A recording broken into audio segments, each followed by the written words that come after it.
तैयारी स्टार्ट। उल्लास व उमंग का त्योहार दीपावली यूं तो जीवन में उजास का प्रतीक है। विराम। लोग अपनी खुशियों का इजहार आतिशबाजी से करते आए हैं, लेकिन इन्हीं आतिशी खुशियों से निकली चिंगारी हर बार बड़ी संख्या में लोगों को दर्द भी दे जाती है। विराम। 5 दिवसीय दीपोत्सव के दौरान भी राजस्थान का कोई हिस्सा ऐसा नहीं होगा जहां आतिशबाजी के कारण झुलसकर लोग अस्पताल नहीं पहुंचे हों। विराम। आतिशबाजी में बच्चों के झुलसने की घटनाओं में भी ऐसे मामले ज़्यादा सामने आए जिनमें अभिभावकों ने बच्चों को अपनी निगरानी में पटाखे चलाने देने के बजाय उन्हें फ्री छोड़ दिया। विराम। पैरा। राजधानी जयपुर के एसएमएस अस्पताल में ही पिछले 3 दिन में आतिशबाजी के दौरान झुलसने से 300 से अधिक मरीज पहुंचे। इनमें 80% बच्चे हैं। विराम। दर्द ऐसा कि किसी की अंगुलियां तो किसी की आंखों की रोशनी ही चली गई। विराम। प्रदेश के दूसरे हिस्सों में भी आतिशबाजी के दौरान झुलसकर अस्पताल पहुंचे बच्चों की संख्या ज्यादा है। विराम। जाहिर है उत्सव की चमक में हम बच्चों की सुरक्षा की जिम्मेदारी भूलते जा रहे हैं। विराम। इन हादसों के पीछे बालहट एक वजह हो सकती है, लेकिन परिजनों की लापरवाही इसके लिए ज्यादा जिम्मेदार है। विराम।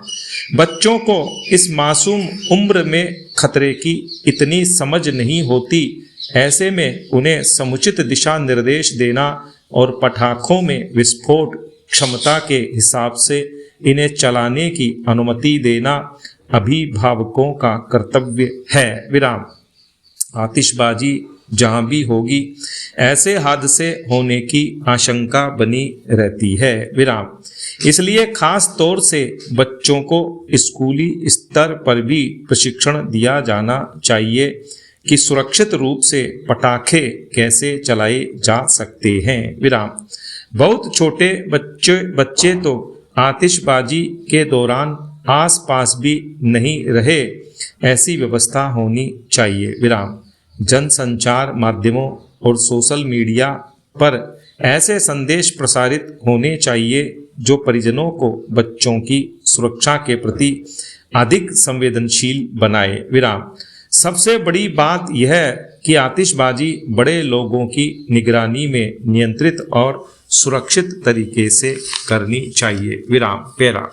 पिछले दिनों जयपुर के एसएमएस हॉस्पिटल में ट्रॉमा आईसीयू में आग लगने से कई जिंदगियां खत्म हो गई। विराम।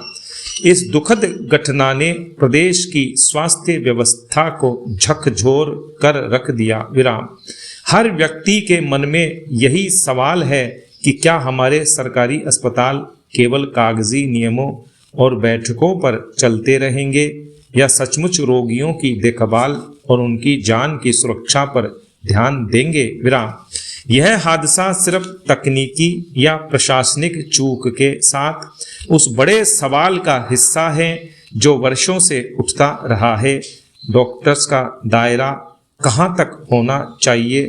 क्या वे केवल रोगी सेवा, सर्जरी और शिक्षण कार्य तक सीमित रहें या दवाइयों की खरीद, टेंडर प्रक्रिया, मैन पावर और अस्पताल प्रबंधन जैसे प्रशासनिक क्षेत्रों में भी सक्रिय भूमिका निभाएं? विराम। वास्तविकता यह है कि हमारे यहाँ डॉक्टर्स दोनों ही भूमिकाएं निभाते हैं। कई डॉक्टर रोगी सेवा, देखभाल और शल्य चिकित्सा को ही सर्वोपरि मानते हैं। वहीं बड़ी संख्या में ऐसे भी डॉक्टर हैं जिन्हें अस्पताल प्रबंधन और नीतिगत कार्यों में गहरी रुचि होती है और वे इसमें बेहतर योगदान भी देना चाहते हैं। विराम। पैरा।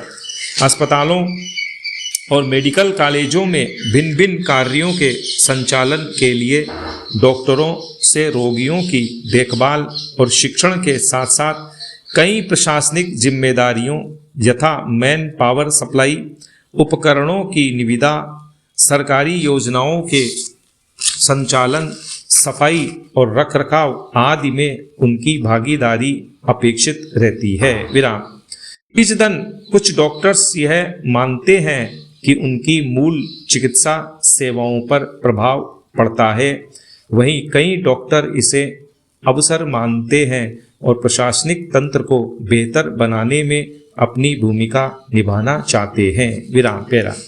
यह भी उतना ही सच है कि अस्पताल चलाना केवल इलाज तक सीमित नहीं है। विराम। यदि दवाइयाँ समय पर ना पहुँचें, ऑक्सीजन की सप्लाई में गड़बड़ी हो, भवन जर्जर हो जाए या सफाई व्यवस्था बिगड़ जाए तो इलाज कितना भी अच्छा हो, मरीज सुरक्षित नहीं रह पाएगा। यानी प्रशासन और प्रबंधन भी अस्पताल की रीढ़ है। विराम।